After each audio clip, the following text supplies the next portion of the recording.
643, 58, 52, 65, and then gold mega ball to 16. Now film match lost 6 numbers. Tuesday's jackpot could be $740 million. Play on, America. We are going to have a pretty mild weekend. Temperatures near 60 degrees in the afternoon. Low temperatures above freezing. More more clouds than sunshine, but I'm not expecting any rain until the middle of next week. I'll have all the details coming up. Right now on News Channel 6 at 11, a local hurricane recovery center is back open. A look at the resources it offers. Also ahead, Bamberg County with a brand new fire station, how it will benefit the community. And a long-time tradition continues in Martinez. A look at the singing Christmas tree celebration as your news at 11 starts now. Live from Television Park, this is WJBF News Channel 6 at 11. Good evening, everybody. I'm Brad Means. Thanks for joining us. Jenny is off tonight. Coverage you can count on begins with recovery efforts from Hurricane Helene. One of our local disaster recovery centers is up and running again after a bit of a setback. Graham Lee has more. We did close temporarily just out of an abundance of caution, but we do want people to know that we are still here. We are back open. Operations are in full swing once again at the Jefferson County Disaster Recovery Center. They had to close their doors Tuesday due to flooding from heavy rains in the area. Since reopening Wednesday, turnout continues to be steady since opening last month. We opened originally in November, about November 15th. Today, I can tell you we've seen more than 1,000 people since we've opened. We see about 20 to 30 people a day, some a little less, some a little more. Workers are also going outside the DRC walls for those who can't get there. As of Friday, FEMA has stopped by more than 120,000 homes in South Carolina, offering help to those who need it. Workers are stopping anywhere between 100 to 150 homes a day, even with less than 2 weeks until Christmas. We still have people canvassing the CSRA even today as we speak, and we also have crews in South Carolina doing the same thing, going on foot door to door to meet with disaster survivors at their homes. So don't be surprised if FEMA could possibly walk up to your door, knock on it. They've also now approved more than $230 million in housing and other assistance in Georgia and South Carolina. But they want to make sure you're not leaving any other potential funds on the table. You may be able to get help for basic home repairs, a temporary place to stay.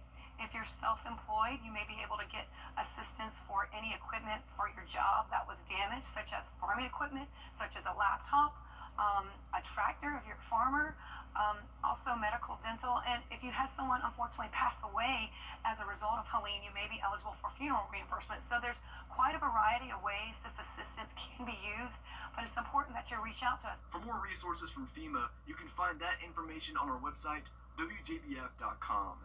In Louisville, Graham Lee, WJBF, News Channel 6. It is time now for our first check of our weather. Let's check in with our chief meteorologist, Jenna Petracci.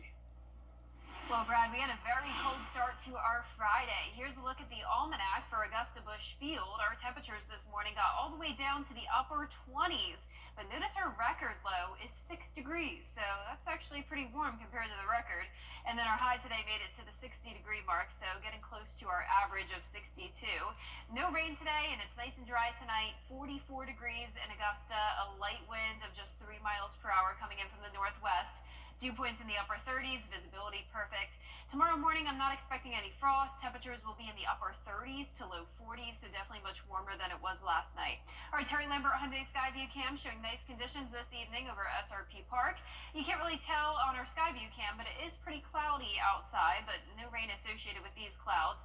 And our temperatures are all very consistent. We're seeing anywhere from the mid to upper 40s, all of us below 50 degrees, but no 30s. So it's definitely much warmer than it was this time yesterday by a whole 10 degrees in Augusta, and some places in our southern line counties even 17 degrees warmer. So this is definitely the beginning of a slight warm-up that we'll see that will carry us into next week. Upper 30s by around 6 o'clock tomorrow morning. You may just sleep through that, and then when you're headed out the door, we'll more so be into the mid 40s, upper 50s by the afternoon. A good amount of sunshine for the first half of the day, and then more clouds moving in during the evening hours. Mostly cloudy on Sunday. That'll make it feel a little bit cooler, high of 60 degrees, lows back into the 40s. And then on Monday, we'll be pushing 70, and it does look like we'll definitely have a very good chance of some 70s Tuesday and Wednesday. Coming up, I'll have a look at your full 10-day forecast, but back to you, Brad. All right, thanks a lot, Jenna. Bamberg County has a brand new fire station. take a look. They cut the ribbon today at the Holmans Bridge station in Denmark. It's going to mean improved response time for 350 homes. It's also a sign of how much Bamberg County's growing. We had a significant number of homes and homeowners in this area that were considered without fire protection.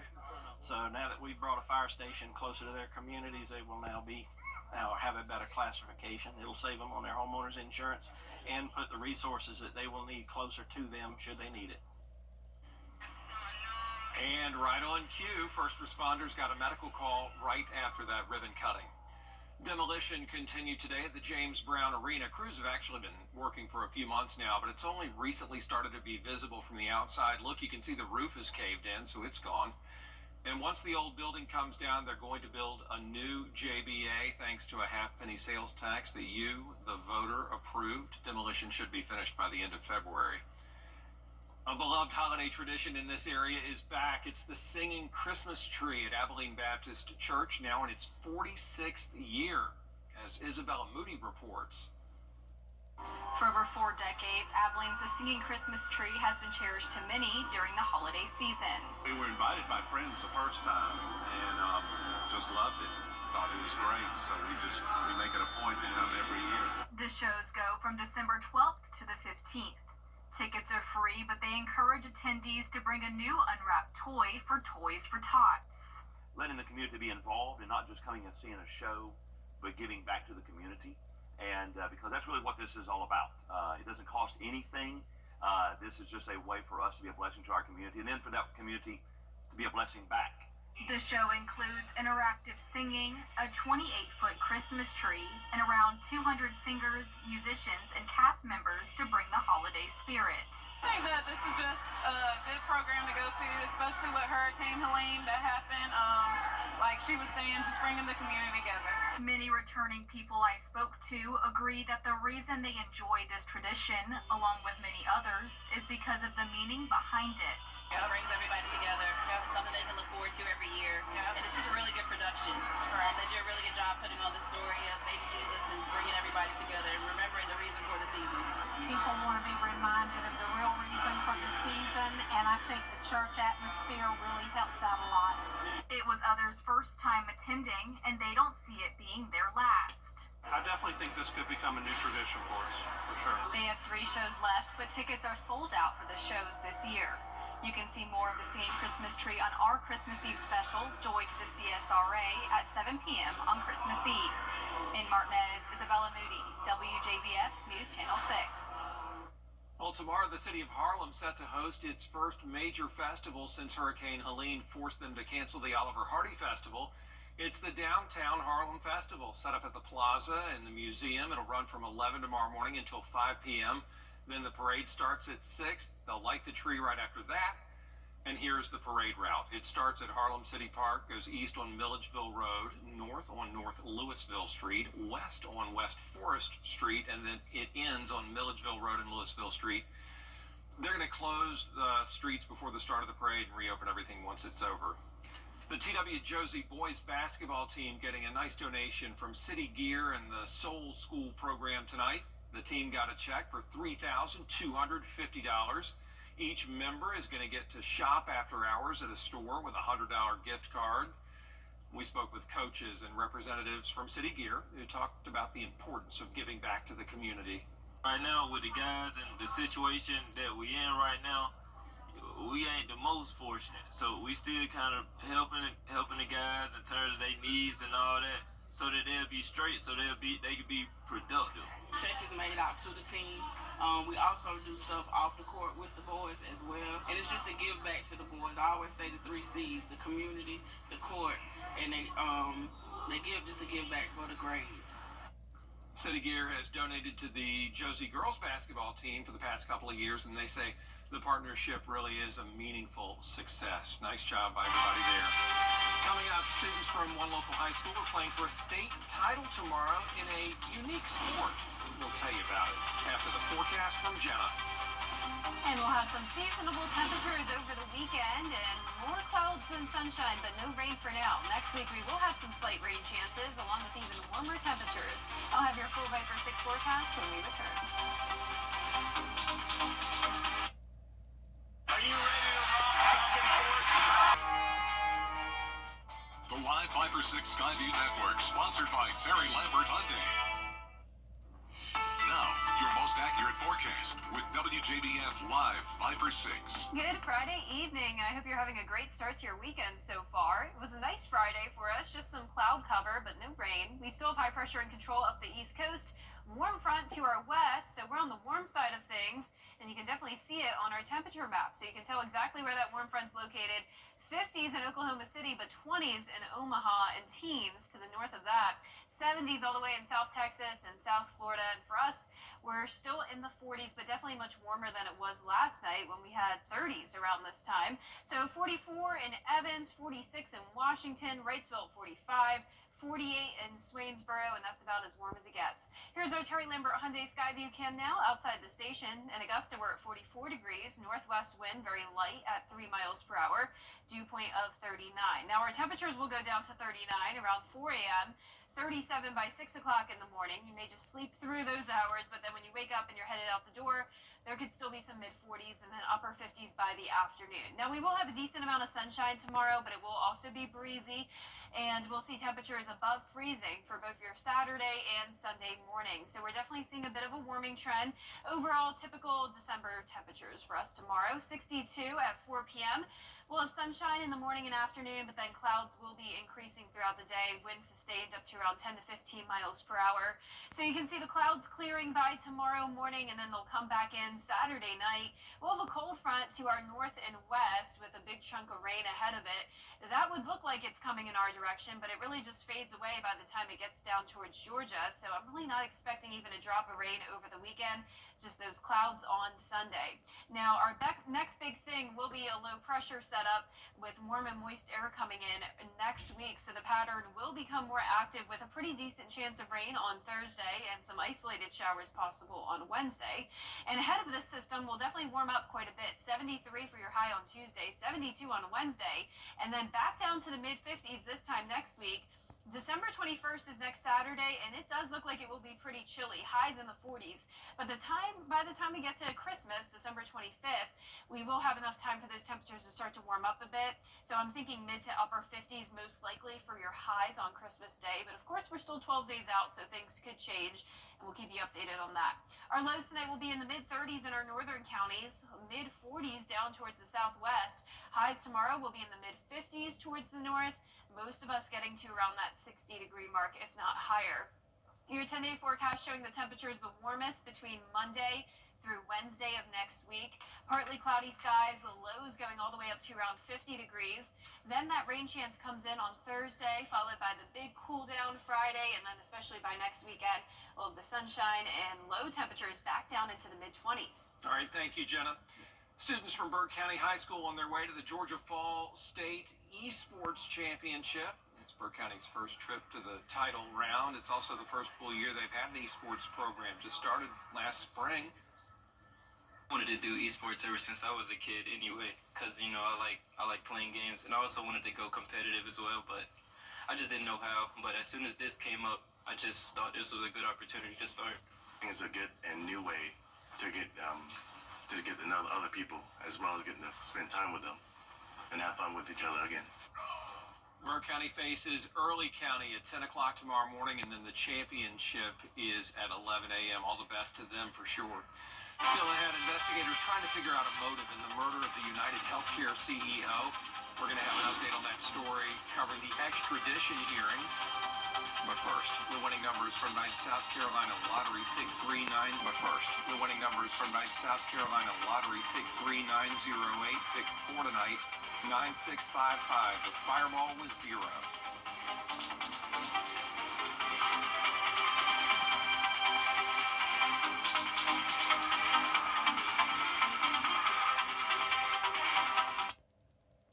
It's the Get Holiday Ready sales event with the Ford Crew. Maverick, Ranger. Another truckload of trucks? Big event needs a big splash. Right, like the Ford F-Series.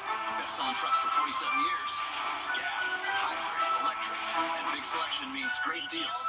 Exactly, which means it's the best time to buy. Get 1.9% plus up to $4,900 total savings, or get up to $9,750 in total savings on select F-150s. The Pork Chop Griller is back. Bo Boeing is going big in South Carolina with a new $1 billion investment. The money will go toward expanding operations at a plant in Charleston County. It'll create 500 new jobs over the next 5 years. The money helped ramp up production of the 787 Dreamliner there. About 7,800 employees employed in South Carolina that are Boeing employees, and that's a lot of people working. That's a lot of payroll. It's a lot of people, owning homes and doing things. So it's great for our community, and it's a great place for them to work. And we're excited for them to be here. Operations at the new facility should be up and running in early 2027. Coming up, Georgia Tech and Georgia Southern gearing up for their respective bowl games. We're going to hear from Coach Key and Coach Helton as they get set to play one more time this season in sports. For a look that lasts a lifetime, call Vinco today. Stop paying high heating and cooling costs. Replace your windows at Southern Siding. For all your home improvement needs, call Chuck's Painting and Home Maintenance, veteran-owned, operated, and trusted. Top Doctor, get the bathroom you've always wanted with flexible financing and payments. From tires to drivetrain, trust the Midas Touch for all your vehicle service and maintenance needs. Check out the new larger Super Saver magazine and our new mobile app at supersavermobile.com. Flybaby.com. Click, click. The 10-day forecast on News Channel 6, brought to you by Murphy Family Insurance. Protect your family the way I protect mine with MurphyFamilyInsurance.com. Now, WJBF sports coverage you can count on. The Georgia Tech Yellow Jackets may have fallen in heartbreaking fashion in their regular season finale to the Georgia Bulldogs, but they are still going bowling. The 7-5 Yellow Jackets are taking on the Vanderbilt Commodores. It'll be the 39th overall meeting between the two teams, with Tech leading the all-time series 20-15, and history is on Georgia Tech's side as they have not lost to Vanderbilt since 1941. But these two teams, they share one thing in common this year. They both beat top 10 opponents. The Jackets beat 10th-ranked Florida State and 4th-ranked Miami. The Commodores, on the other hand, took down the Alabama Crimson Tide. They got it right. They got it right this year with two teams. And as we were walking in, I mean, you talk about almost carbon copies of each other. When you look at teams that and how they play, how they compete, you can tell they play for each other. They play for their school. In a day where that does not happen a lot of times anymore. So I think it's pretty special. Kickoff set for Friday, December 27th, 3:30 p.m. on ESPN. And the Georgia Southern Eagles are also going bowling this year. They're taking on Sam Houston in the New Orleans Bowl. It'll be the first time these two teams have ever met on the gridiron. The 8-4 Eagles are making their 7th bowl appearance in 10 years. They're also 11-7 all-time when playing in the Caesars Superdome. Great reward for our football team and what they've accomplished this year, and having the availability and the opportunity to play one more time together as a team with these 31 seniors. That this is our last time as a football family to try to go 1-0 on the week on a national stage. Kickoff set for Thursday, December 19th, airing at 7 p.m. on ESPN2. And the high school basketball season is now in a full swing, and a handful of our area teams played in the Brighter Side Roofing Classic. The 7-1 Grovetown Warriors facing off against the best team in the state of Georgia, the Grayson Rams. The Rams off to a quick start in the first quarter with this KJ Garris 3-ball to put them up 8-0. Then the Warriors with the ball now. Ian Leverett double team, so he finds Marcus Curry, who makes the off-balance mid-range jumper. Then it is Leverett again who drives to the rim, this time and banks the reverse layup. However, Rams lead at 25-11 in the first quarter, and Grayson goes on to win it 64-41. And the Josie Eagles taking on Morgan County tonight at home. In the first quarter, it's Montravius Stone who gets the rebound and handoff to Davian Harrington, and he gets it to Jeremiah Green, who then goes in for the layup and gets the bucket and the foul. Then Harrington makes a move on his defender and gets the ball into the net there. And then it's Harrington again. He gets down the court and puts the Bulldogs defense past the Bulldogs defense for the layup. The final score, Morgan County wins it 50-49. That'll do it for sports. We'll be back. How do you become the largest outbow tap? It's Team Georgia versus Team South Carolina as the best of the best battle for the paddle. Border Bowl is back Saturday, January 11th at Scott Thurman High School. Get tickets now at WJBF.com/Border Bowl. Get clear, accurate stories that don't waste your time at WJBF.com. Temperatures will be pretty mild and seasonable for this time of the year this weekend. Then we're getting above average next week, 70s, and then cooling all the way down to the 40s for highs next weekend. There's now a way to take a seat anywhere at any time. There's a company called No One that came up with this exoskeleton that straps your body and folds down into a chair. When you're tired of sitting, you just stand back up and it folds and stays with you. It's light, they say. It supports your back even when you're standing. It's $2,300. Oh my gosh, that sounds fun. It does, yeah. A little convenient chair to always have attached to you. Thanks for watching, everybody. Have a great weekend.